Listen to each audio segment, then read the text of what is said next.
আজকের মেনুতে থাকছে মোরগ পোলাও। মোরগ পোলাও এমন একটা রেসিপি যা বাচ্চাদের অনায়াসে পছন্দ হয়। আমার ছেলে তো খুব মজা করে মোরগ পোলাও খায়। পোলাও যেমন তেমন মাংসটা খুব এনজয় করে খায়। এই মাংসটা খুব জুসি আর টেম্পটি হয়, খুব এনজয় করে। তো যাই হোক, প্রথমে একটু ভালো পরিমাণ পেঁয়াজ আমি বেরেস্তা করে নেব। বেরেস্তা একটু হালকা উঠিয়ে নিলাম। তারপর পেঁয়াজের মধ্যে আস্ত জিরা দিয়ে পানি দিয়ে দিব, বাকি মশলা যাতে না পুড়ে যায় সেই জন্য পানি অ্যাড করে দেব। পানি দিয়ে একে একে আমি হলুদ ছাড়া সব মশলাই দিব। এখানে মশলা আমি খুবই অল্প ব্যবহার করেছি, কারণ বেশি মশলা দিলে দেখা যায় খাওয়া যায় না। একটু খাইলেই কি হয়, পেট কেন জানি ফুলে ওঠে, ভালো লাগে না। ওই জন্য মশলা আমি হালকা রাখার চেষ্টা করেছি। এখানে মরিচের গুঁড়া, আদা রসুন বাটা, আস্ত মশলার যে গুঁড়া প্যাকেট পাওয়া যায় প্রাণের, ওইটা থেকে একটু সামান্য দিলাম। তারপর লবণ, আর বিরিয়ানির যে প্যাকেট মশলা পাওয়া যায় ওইটা দিলাম। তো প্যাকেট মশলা আমার বাসায় আনাই থাকে, তো দেখা যায় অল্প পরিমাণে সবসময় করা হয় বিরিয়ানি, 1-2 চামচ দিই। তো প্যাকেট আমার শেষ, তো সব তেজপাতাই পড়েছিল প্যাকেটে, একটু মশলা ছিল হয়তো। তো আমি আর মশলা দিব না, এগুলো দিয়েই একটু টমেটো সস দিলাম। মাংসটা আমি প্রথমেই মেরিনেট করে রাখছি 1 ঘন্টার জন্য। তো বাদাম বাটা দেওয়ার কথা ভুলে গেছিলাম, পরে আবার বাদাম বাটাটা দিলাম। তো সুন্দর করে কষে আসলে এখানে আমি দুধ দিব।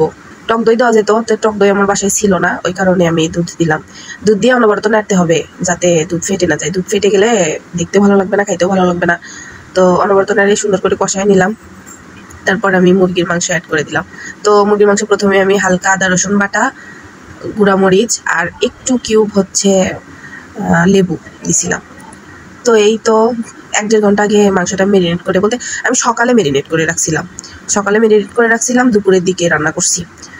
এখানে আমি 2টা ডিমও দিয়ে দিছি, সেটার ক্লিপ নেওয়া আমি ভুলে গেছি। তো সুন্দর করে কষায় নিয়ে এখানে আমি পানি দিব যাতে মাংসটা সুন্দর করে সেদ্ধ হয়। তো ডিম পরেও দেওয়া যায়, ডিম আমি সাথেই দিছি যাতে ডিমের ভেতরেও একটু হালকা মশলা ঢুকে। ডিমের স্কিনটা আমি হালকা কেটে দিছি যাতে ভেতর পর্যন্ত মশলাটা যায়। এখন আর কি মাংসতে পানি দিয়ে কষানো হলে মাংসতে পানি দিয়ে এখন অপেক্ষা করব মাংস সেদ্ধ হয়ে আসা পর্যন্ত। সেদ্ধ হয়ে আসলে একটু রস থাকতেই আমি মাংসটা উঠিয়ে নিব, যাতে ওই মশলার মধ্যে আমি চাল ভাজতে পারি। মাংস উঠিয়ে নিয়ে আলাদা করে রেখে ওইটাতে আমি চাল ধুয়ে রাখছিলাম ডালায়, সে চাল ঢেলে দিব। আমি আলাদা করে চাল কষায় নিব না, এই মশলার মধ্যেই চাল কষাবো, এতে টেস্ট একটু বাড়বে আমার মনে হয়। অনেকে আবার ভুল ধরতে আসেন না, আমি মোরগ পোলাওয়ের অথেন্টিক রেসিপি দিচ্ছি না। আমি যেরকম করে রান্না করছি সেটাই আর কি দেখাচ্ছি, যে এরকম করে আমি রান্না করছি। অত ঝামেলা করে নিই, শর্টকাট বলা চলে। তো এই মশলার মধ্যে আমি চাল সুন্দর করে ভেজে নিয়ে চালের ডাবল পানি এখানে আমি ব্যবহার করছি।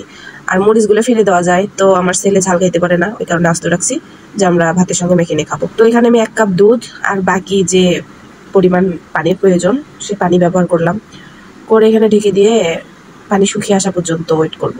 তো এখানে আমি লবণ চেক করে নিলাম। এই পর্যায়ে লবণ ঠিক থাকলে পরেও দেখা যায় লবণ ঠিকই হয়, পারফেক্ট হয়। তো একটু পানি থাকতেই আমি এখানে মাংসটা অ্যাড করে দিলাম, এতে চালের সঙ্গে মাংস আর একটু সেদ্ধ হয়, খেতে মজা লাগবে। দেখেন কতটা সুন্দর ঝরঝরা হয়েছে আমার পোলাও, খেতেও কিন্তু অসাধারণ হয়েছে। আমার জামাই ছেলে খুব মজা করে খাইছে। দেখেন কতটা লোভনীয় হয়েছে। হুটহাট করে এরকম রান্না করলে কিন্তু জামাই খুশি হয়ে যাবে একদম। আপনারা বাসায় ট্রাই করতে পারেন এরকম মোরগ পোলাও, অবশ্যই ভালো লাগবে। আর আমার ভিডিও কেমন লাগে জানাবেন, আর যদি ভালো লাগে লাইক কমেন্ট শেয়ার দিয়ে দিবেন, সাথে আমার চ্যানেলটা সাবস্ক্রাইব, আর ফেসবুকে যদি দেখে থাকেন তাহলে অবশ্যই ফলো দিয়ে দিবেন। ধন্যবাদ।